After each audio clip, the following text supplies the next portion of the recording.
মামা বিদেশ থাকায় মামিকে বাড়িতে একা পেয়ে মামির সাথে যা করলাম। মামি বলো, উহ, আহ, আর পারছি না, আমাকে ছাড়ো, ব্যথা পাচ্ছি, তোমার মেশিন আর ভিতরে দিও না। আজকে যে গল্প বলবো তা শুনলে বুকের ভেতর এক অজানা শিহরণ উঠবে।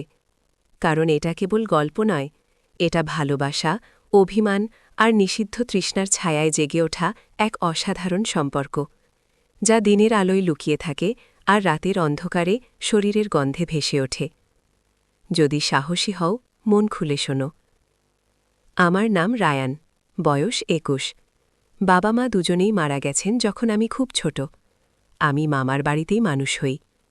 মামা বিদেশে থাকেন, তাই আমার সব দেখাশোনা করেন আমার মামি, সঞ্চিতা। সঞ্চিতা মামিই আমার সব কিছু, কলেজের খরচ, জামাকাপড়, মোবাইল, আবেগের যত্ন। তার মুখে কখনো বিরক্তি দেখিনি, বরং তার মায়াভরা চোখে আমার প্রতি এক অদ্ভুত টান সর্বদাই লক্ষ্য করতাম। সঞ্চিতা মামি ছিলেন এক পরিপূর্ণ নারী, মাঝবয়সী, অথচ শরীরের প্রতিটি রেখায় এক অভাবনীয় আকর্ষণ লুকিয়েছিল। তার গলা, চোখ, ঠোঁট সবকিছুই যেন মোহনীয়। তিনি এমনভাবে কথা বলতেন যেন কথাগুলো আমার বুকের গভীরে নাড়া দিয়ে যায়। একদিনের ঘটনা, দুপুরে কলেজ থেকে ফিরে দেখি বাড়িতে কেউ নেই, শুধু রান্নাঘরে সঞ্চিতা মামি কাজ করছেন। তার পরনে ছিল হালকা নীল রঙের এক পাতলা শাড়ি, চুল খোলা আর মুখমণ্ডলে ঘাম জমে আছে।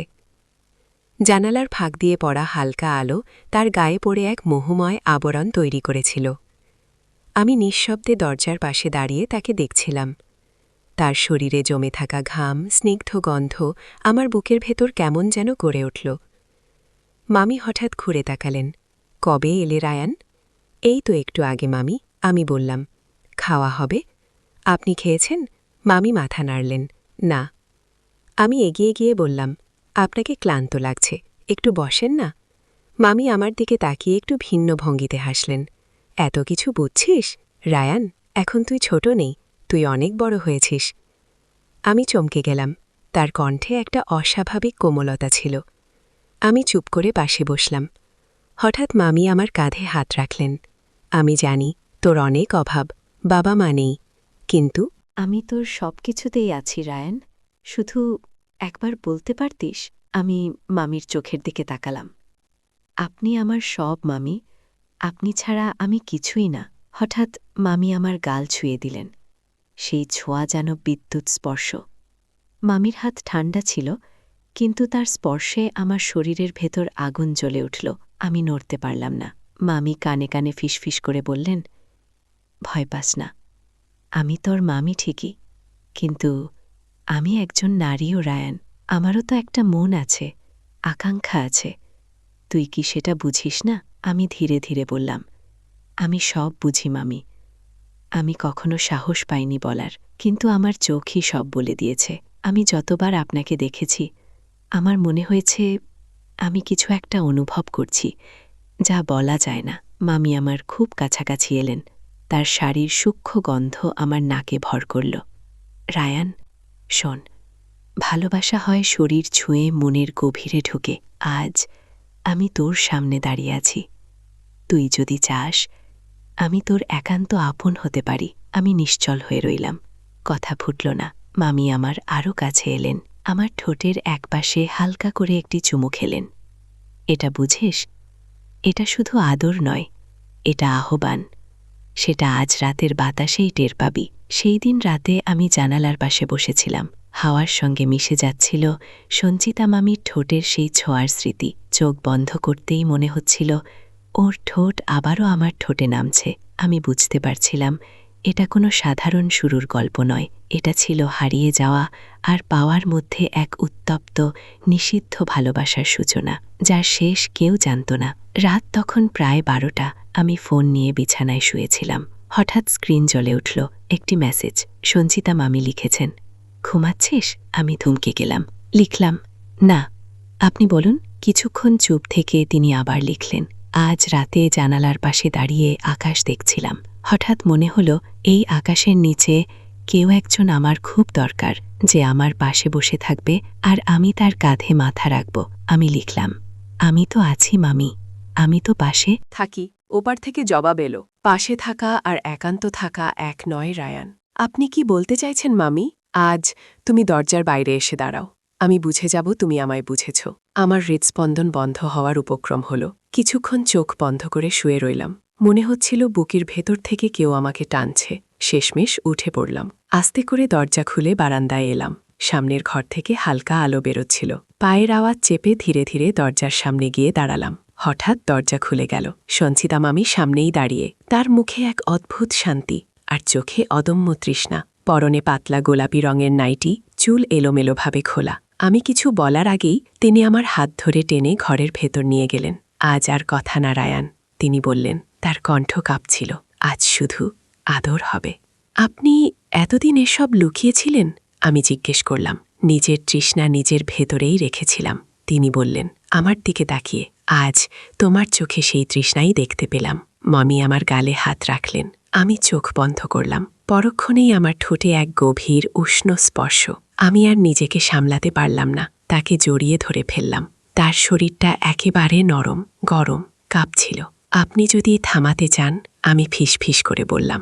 না রায়ান, তিনি আমার কথা কেটে বললেন, আজ আমি তোমার হতে চাই, পুরোপুরি। সঞ্চিতা মামি আমাকে বিছানার ধারে বসিয়ে নিজেও পাশে বসলেন। তার চোখ দুটো জলের মতো স্বচ্ছ। আমি তার হাত ধরলাম। তিনি চুপ করেই রইলেন। তারপর আমার বুকের ওপর মাথা রেখে বললেন, এতদিন ধরে এই মুহূর্তের স্বপ্ন দেখেছি। আজ থেকে এটা স্বপ্ন নয় মামি, আমি বললাম, এটা বাস্তব। আমি তার চুলে হাত বুলাতে লাগলাম। ধীরে ধীরে তার কাঁধে ঠোঁট ছুঁয়ে দিলাম, সেখান থেকে গলায়, তারপর গালে। শেষে আমার ঠোঁট আবারও তার ঠোঁটের ওপর এসে থামল। এবারের চুমু ছিল দীর্ঘ, তীব্র, অনন্তের মতো মনে হচ্ছিল। তার ঠোঁটে লিপবামের হালকা স্বাদ আর গায়ে এক অদ্ভুত উত্তাপ। আমি তাকে আরও কাছে টেনে নিলাম। আমাদের নিঃশ্বাস একাকার হয়ে যাচ্ছিল। আপনি যদি চান, আমি আবার বলতে গেলাম, আমি চাই। না থামতে তিনি আমার কথা কেটে বললেন, আমি চাই না।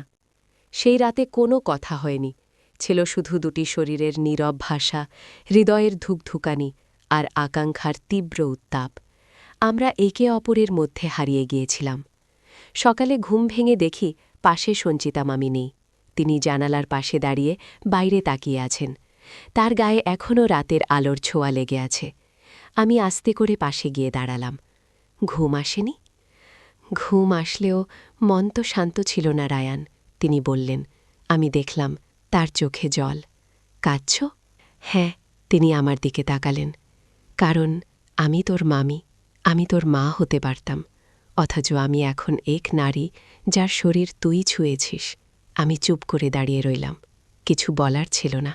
ভয় পাচ্ছি রায়ান, তিনি বললেন। ভয় কিসের? সমাজের, লোকলের, তোর মামার। চিন্তা করেছিস একবার? যদি কেউ জানে, আমাকে হত্যা করে ফেলবে। তোর কিছু হবে না, কিন্তু আমি শেষ হয়ে যাব। কিন্তু আমরা তো জোর করে কিছু করিনি, আমি বললাম। কারোর ক্ষতি করিনি। সমাজ তা বোঝে না রায়ান। ভালোবাসা বুঝলেও রক্তের সম্পর্ক ভাঙা তারা মানতে পারে না। তুমি চাও আমি দূরে যাই? আমি জিজ্ঞেস করলাম। তিনি চুপ করে রইলেন। তারপর মর্মাহত কণ্ঠে বললেন, পারবি দূরে যেতে? আমি তার চোখের দিকে তাকিয়ে দৃঢ়ভাবে বললাম, না, পারব না। কারণ তুমি শুধু আমার মামি নও, তুমি আমার হৃদয়ের স্পর্শ, তুমি আমার অনুভূতির ভেতরে ঢুকে গেছ। সঞ্চিতা মামি দীর্ঘশ্বাস ফেলে বললেন, তাহলে একটা প্রতিজ্ঞা কর। আজ থেকে যা করবি শুধু আমাদের ভেতরে থাকবে। দিনের বেলায় আমি তোর মামি, তুই আমার ভাগ্নে, কিন্তু রাতের অন্ধকারে আমি হব তোর সঞ্চিতা, তুই হবি আমার রায়ান। তুই যেভাবে চাইবি আমাকে পাবি। আমি কারোর স্ত্রী নই তখন, আমি হব তোর সম্পূর্ণ। আমি তার সামনে হাঁটু গেড়ে বসে তার হাত ধরলাম। প্রতিজ্ঞা করছি, আমি তোমাকে কাঁদতে দেব না, কখনো তোমার শরীর আর মনকে আলাদা করব না। তুমি যেদিন বলবে থাম, আমি থেমে যাব। তুমি যেদিন বলবে নাও, আমি তোমাকে নিয়ে উঠে যাব। তিনি আমার গাল ছুঁয়ে বললেন, রায়ান, আজ রাতে আবার আসবি তো? হ্যাঁ, আমি বললাম, আজ আর কোনো ভয় থাকবে না, শুধু ভালোবাসা। তুমি আমাকে ডাকলেই আমি আসব, কারণ এই শরীরের স্পর্শে এখন আমার জীবনের তৃষ্ণা মিশে গেছে। কিন্তু ভালোবাসা কখনোই সম্পূর্ণ গোপন থাকে না। একদিন সন্ধ্যায় আমি ফোনে ব্যস্ত ছিলাম। হঠাৎ দেখি দরজার পাশে সঞ্চিতা মামি দাঁড়িয়ে, তার চোখ লাল, গলায় চাপা কষ্ট। কে সেই মেয়ে তিনি সরাসরি জিজ্ঞেস করলেন যার মেসেজ তুমি দুপুরে পেয়েছিলে আমি চমকে গেলাম কি বলছো তুমি আমি দেখেছি রায়ান তোমার ফোনে একটা মেয়ের ছবি এসেছিল তুমি তার পেছনে দৌড়াচ্ছ আমি স্তব্ধ সে শুধু একজন বন্ধু মামি আমার কিছুই না তুই বুঝিস না তার কণ্ঠ ভাঙল আমার শরীরে যখন তুই ছুঁয়েছিলি তখন আমার মনও তোকে ছুঁয়েছিল আর আজ তুই সেই মনকে আঘাত করলি আমি কাছে গিয়ে বললাম সঞ্চিতা আমি শুধু তোমাকেই চেয়েছি তুমিই আমার সবকিছু তাহলে প্রমাণ দে তিনি বললেন তার চোখে যেন আগুন আজ যদি সত্যিই আমাকে ভালোবাসিস তাহলে আর কারো দিকে তাকাবি না তুই শুধু আমার প্রমাণ দেব আমি বললাম সেই রাতে বার ঘরে গিয়ে দেখলাম তিনি কাঁদছেন আমি পাশে বসে বললাম চোখে জল দেব না আজ আমার বুকের ভেতর এক শূন্যতা তৈরি হচ্ছে আমি তোমাকে কষ্ট দিতে চাই না তাহলে আমাকে ভালোবাসার শেষ রূপ দেখাও তিনি বললেন যেভাবে তোমার ঠোঁটে চুমু খাই আমি ভুলে যাই আমি কে আমি তাকে বিছানায় শুইয়ে দিলাম ঠোঁটে চুমু দিয়ে শুরু করে তার গলা ঘাড় বুক পেট শরীরের প্রতিটি ইঞ্চি আমি আমার ভালোবাসা দিয়ে ছুঁয়ে গেলাম যেন আমার স্পর্শ দিয়ে বুঝিয়ে দিতে চাইলাম আমি ছাড়া তার কোনো পুরুষ নেই সঞ্চিতা চোখ বন্ধ করে আমার শরীর জড়িয়ে ফিসফিস করলেন তুই আমার তুই শুধু আমার কিন্তু ভালোবাসায় ভয়ও জন্মায় পরদিন সকালে টেবিলে একটা চিঠি পেলাম আমি যাচ্ছি রায়ান আমাকে খুঁজিস না সব শূন্য হয়ে গেল তার জামাকাপড় গয়না কিছুই নেই শুধু ঘরে ভরপুর তার গন্ধ আর স্মৃতি ফোন করলাম বন্ধ আমি বুঝতে পারলাম তিনি নিজেকে সরিয়ে নিচ্ছেন সমাজ ভয় অপরাধবোধ সবকিছু তাকে গ্রাস করেছে রাতের পর রাত আমি একা বিছানায় শুয়ে তার স্মৃতিতে ডুবে থাকতাম তার শরীরের ঘ্রাণ আমার চাদরে লেগেছিল চোখ বন্ধ করলেই মনে হতো তার ঠোঁট আবার আমার ঠোঁটে ছুঁয়ে দিচ্ছেন ফিরে এসো সঞ্চিতা আমি একদিন চিৎকার করে কেঁদে উঠলাম আমি আর পারছি না কয়েকদিন পর হঠাৎ এক সন্ধ্যায় দরজার সামনে সঞ্চিতা দাঁড়িয়ে চোখে অশ্রু শরীর কাঁপছে আমি ছুটে গিয়ে তাকে জড়িয়ে ধরলাম কোথায় ছিলে দূরে গিয়েছিলাম তিনি বললেন যাতে নিজেকে ভুলতে পারি কিন্তু পারিনি আমি কি কিছু ভুল করেছিলাম না তুমি কিছু করনি রায়ান আমি শুধু নিজেকে ক্ষমা করতে পারছিলাম না কিন্তু আজ বুঝলাম ভালোবাসা কোনো গোপন সম্পর্ক নয় এটা শরীরের চেয়েও অনেক গভীর ফিরে এসেছ ফিরে এসেছি যদি এখনও জায়গা থাকে আমার বুক এখনও খালি আমি বললাম শুধু তোমার জন্য সেই রাতে আমরা আবার বিছানায় ফিরে এলাম পুরনো ছায়া পুরনো উত্তাপ কিন্তু এবার যেন আরও গভীর আরও বেদনাময় সঞ্চিতা আবার আমার গলা ঘাড় ঠোঁট স্পর্শ করতে লাগলেন আমি জিজ্ঞেস করলাম তুমি কি এখন ভালোবাসা ফিরিয়ে নিতে এসেছ না তিনি বললেন ভালোবাসা দিয়ে মরতে এসেছি রাত অনেকটা কেটে গেল সঞ্চিতা আমার পাশে শুয়ে হাত আমার বুকে রেখে বললেন তুমি কি আমায় মাফ করেছ তুমি কোনো পাপ করনি আমি বললাম করেছি রায়ান তোর বয়সে তোর জীবনে আমি ঢুকে পড়েছি তোর জীবনটা অন্যরকম হতে পারত আমার জীবন এমনই হওয়ার ছিল আমি বললাম যাতে তোমাকে পাই সঞ্চিতা আমার দিকে তাকিয়ে বললেন রায়ান তুই আমার শরীর চেনালি অনুভব বুঝালি আমি তোকে আজ আমার শরীর মন সব দিয়ে ফেলেছি আমি দীর্ঘক্ষণ তাকে চুমু খেয়ে গেলাম সারা রাত আমরা একে অপরের মধ্যে ডুবেছিলাম শেষ রাতের দিকে তিনি বললেন একটা অনুরোধ করব বলো আজ রাতের পর আমি আর এখানে থাকব না তোর ভবিষ্যৎ নষ্ট করতে চাই না তুই পড়াশোনা শেষ কর তুই আমাকে মনে রাখিস যতবার চোখ বন্ধ করবি আমার ঠোঁট মনে করবি যতবার ঘুম আসবে না আমার গন্ধ খুঁজে নিস